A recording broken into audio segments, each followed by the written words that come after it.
Hello, আসসালামু আলাইকুম। কেমন আছো সবাই? আশা করি ভালো আছো। আমিও ভালো আছি। আজকে তোমাদের জন্য আমি একটা আচারের রেসিপি নিয়ে আসছি। এটা হচ্ছে মিষ্টি আচার। তো আচারের জন্য আমি প্রথমে প্রায় 1.5 কেজি চিনির মতো নিয়েছি, হালকা একটু পানি দিয়ে। তারপরে আমি এটাকে চুলায় বসাই দিয়েছি। তারপরে কিছু এলাচ, দারচিনি এগুলো দিয়ে দিলাম এবং আমগুলোকে আমি ভালো করে আগে কাঁচাই নিয়েছি কাঁটা চামচ দিয়ে। সে ভিডিওটা করা হয় নাই, এর জন্য দুঃখিত।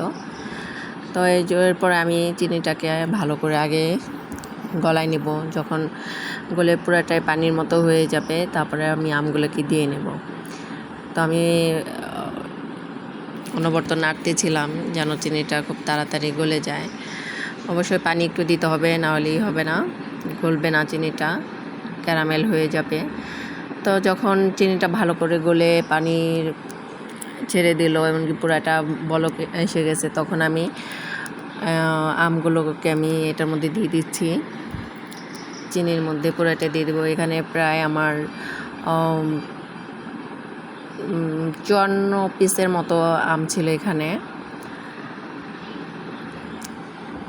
আরেকটা কথা বলি বন্ধুরা, এটা হচ্ছে আমার ভিডিওটা আগে করা ছিল, তো আমি অসুস্থতার কারণে এবং সময়ের অভাবে আমি ভালো করে দিতে পারিনি। তো আমি যেহেতু আমটা আঁশ ছাড়া ছিল, এই কারণে আমি অনেকটা পর হচ্ছে নাড়তেছিলাম অনেকটা সময় পর। তো একবারে আমি সবটা দিয়ে নিই। প্রথমে কিছুটা আম দিয়ে ভালো করে নেড়ে চেড়ে পরে আবার কিছুটা দিয়ে নিয়েছি। তো এইভাবে আমি মাঝে হচ্ছে আমগুলোকে নাড়তেছিলাম, কারণ হচ্ছে আমি যদি সারাক্ষণ নাড়তে থাকি তাহলে এটা একদম গলে যাবে। এই কারণে আমি আমটাকে অনেকটা সময় পর হচ্ছে আমি আলতো হাতে একদম নাড়া দিচ্ছিলাম।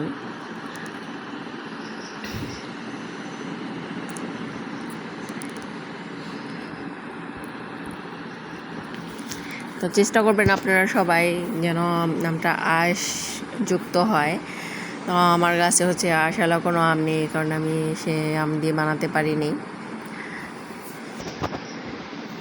তো আমি ফাইনাল লুক এটা, আচারটা আমার হয়ে গেছে একদম শেষ পর্যায়ে। আমার আমের আচারের কালারটা এরকম আসছে, একদম লালটা হয়ে আসছে। তো খেতে অনেক মজা হয়েছে, আপনাদের খাওয়াতে পারলাম না, এর জন্য দুঃখিত। যদি বাসায় আসেন কখনো তাহলে অবশ্যই খাওয়াবো, প্রমিস। আল্লাহ হাফেজ বন্ধুরা।